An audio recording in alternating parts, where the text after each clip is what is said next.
Gumaling na po sana si mama at humaba ang buhay niya. Makasampa pa si papa ng barko next year. Maging maayos na ulit ng takbo ng karir ko. Magkaroon kami ng financial freedom at comfort life this year at next year. Tumama kami ng mega jackpot prize sa Ultra Lotto 650 this month at this year. Iraya manawari lahat ito. Amen. The Toolbox Production with Baba Yaga Pictures. A Johnny Palma Toy Play Presentation present. Blaster Season 8, The Phantom of Sorrow, created by Johnny Palma, #nowplay. Mama, bakit ano yun? Esperanza. Gusto ko sanang maaga magpaalam sa inyo na maaga akong papasok sa aking kwarto para magpahinga dahil may bagyo ngayon gabi na to. Okay, sige, ikaw bahala anak. Magpahinga ka lang kung gusto mo. Nandito lang ako kung kailangan mo ang tulong ko. Sige po, salamat mama. Okay guys, makinig kayo. Sumapit na ang kalagitnaan ng gabi. Mukhang malalim na rin ang tulog ng dalaga dun sa kanyang kwarto. Doon na tayo papasok ng palihim.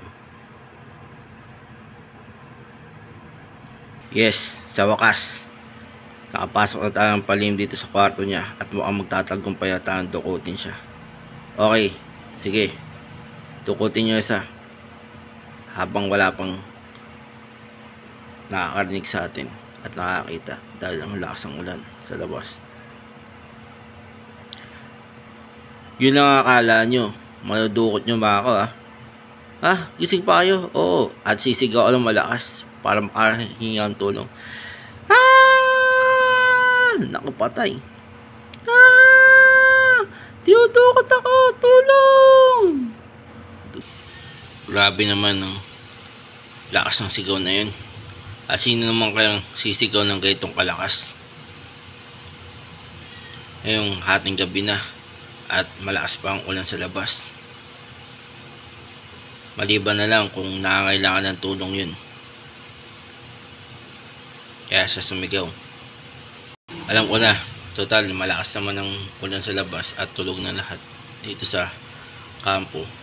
Kailangan ko lumabas ng aking kwarto para tignan ang humingi ng saklolo na yun. At gamit ang aking kabayanihan at tapang, ililigtas ko siya. Simbilis man ako ng kidlat.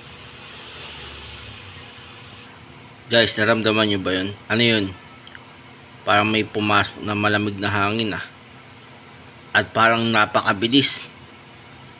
Kaya ano na, huwag nyo napansinin yun, baka hangin lang yun. Alam mo malakas ang bagyo at umuulan at humahangin pa. Sige. At dahil sa angking kong bilis, di nila mamalayan ng mga kidnappers na to ang aking pagdating. At magugulat na lamang sila na nakahubo na sila at puro marka ng letrang Z sa kanyang katawan nila. Bakit ganito? Nakaubo na tayo at purong marka tayo ng letrang Z. Kaya nga anong nangyari sa ating mga kasuotan? Nako, mukhang kakalabasan na. Kaya tayo nito. Huwag na natin kaya ituloy itong pandudukot. Kaya nga, kaya na lang siyasapit natin dito. Tara, magmatay na tayo tumaas. Huwag na natin ituloy itong pandudukot. Sige. Mama, bakit ano yun anak? Komandante Rafael? Oo, senyorita. Bakit kayo nandito? Matapos namin marinig ang napakalakas mong sigaw, akala namin ni Komandante Rafael na may nangyari sa iyo sa loob ng kwarto mo, kaya nagmamadali kayo magtungo dito. Wala naman. Napasigaw lamang ako dahil sa gulat dala ng malakas na ulan. Ganun ba? O sige, bumalik na sa tulog mo. Babalik na po ako sa tulog ko. Teka, bago akong bumalik sa tulog, may nakasulat ditong malaking letra Z sa pader ng aking kwarto na may katagan pang Dos Capistrano. Hindi namin alam kung sino may kagawa niyan. Baka alam mo, komandante.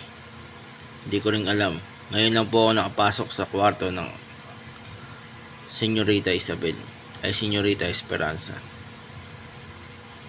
May alam ka ba, anak? Wala rin po akong alam, mama.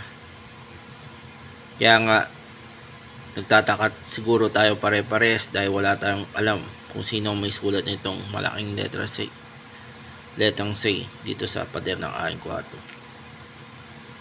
Kailangan nyo po, alamin ko po bukas sa bukas po. Magaling kung ganun, komandante. Sige anak, bumalik ka na sa kwarto mo. Sige anak, bumalik ka na sa kwarto mo at sa pagtulog mo. Opo mama. Ay, palaginip lang lahat pala yun. Kala ko totoo na. Pero maganda na rin ito na nagising ako mula sa haba ng aking pagkatulog. Kaya babawi na lang ako sa susunod kong pagtulog. Baka managinip ulit ng mga gandang alaala sa aking nakaraan. And the legends continues. The end.